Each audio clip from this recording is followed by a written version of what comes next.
Good evening, everybody. I hope you are enjoying yourselves. For those of you that don't know me, I am Lady Gaga.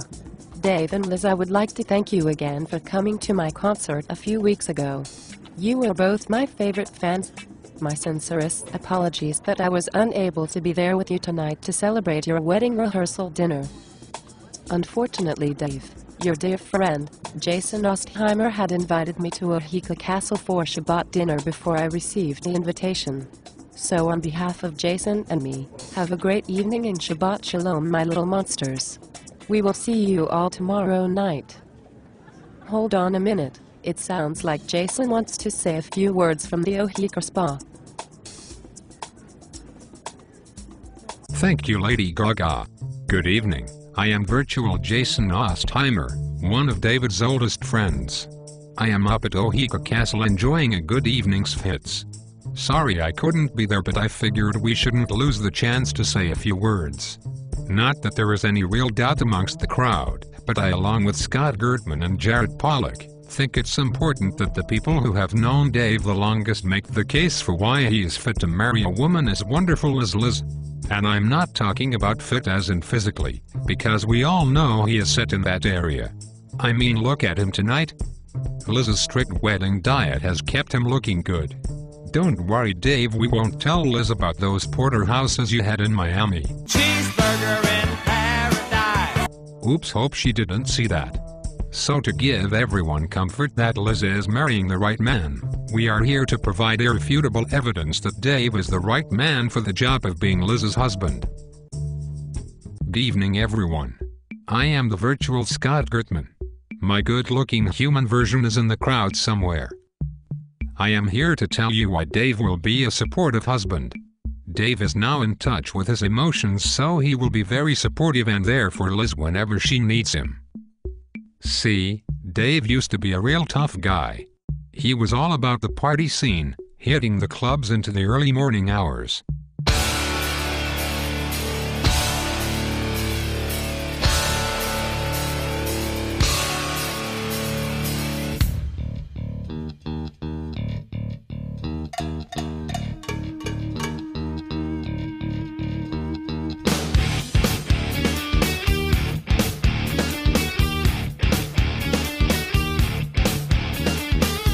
As you can see, Dave would never smile in fear of losing the tough guy status.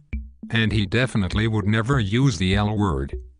Unless he was talking to his car. But boy, did things change when Liz came into the picture. Notice the difference?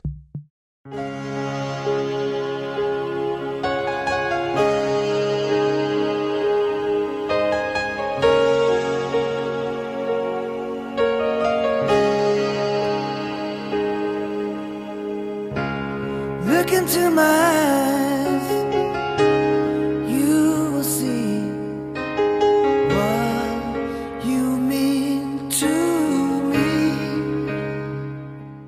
In fear that this isn't convincing enough, this should be all the evidence you need. Yes, folks, the first night of Dave's bachelor party. In bed at 10 p.m., on the phone with Liz. And dropping L-bombs. Yeah, let's just get it on camera. What time? Hold on, let me see that. Let me see that. Let me get it on camera. Hold on, here. 10:03. Get him talking to my sister on the phone. Night number one? Here's my Is this sister. night number one? Thursday. Here's my sister. Holy. 10 o'clock on the first night of your bachelor party, and you are in bed. Hello, I am virtual Jared Pollock, also known as Elvis. I'm here to tell you that David is going to make a great father. How do we know this? Well, he was trained at an early age when he had his first baby around 17 years old. Liz, did we just get you nervous?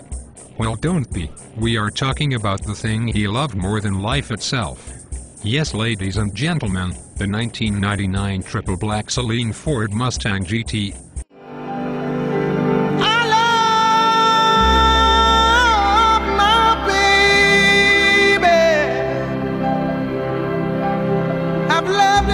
Since he was born.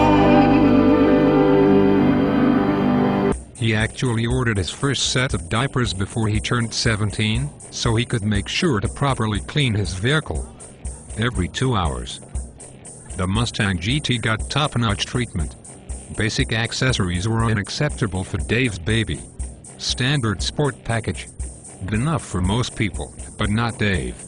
He had to make sure everyone knew who was driving this fine piece of machinery. So he spent more than the price of the car ordering ground effects, spoilers, etc. I swear this thing looked like the Batmobile. Liz, at least we know baby Zuckerberg will definitely be sporting a pimped-out bugaboo. Back at you from Mohica Castle Spa. Not to belabor the point, as Elvis made a great case, but I can further validate that David will be a fantastic father given the way he protected his Mustang. While it was extremely irritating, Liz, we can promise you nothing will ever happen to your children. How do we know this? When we would pull into a relatively empty parking lot with only 2 or 3 cars parked near the entrance, what would Dave do? He would park in the second-to-last spot by the road to be at least 10 spots away from the next car, forcing us to walk the longer distance. He would get out of the car and make sure anyone around knew. You cannot touch this saline hotness.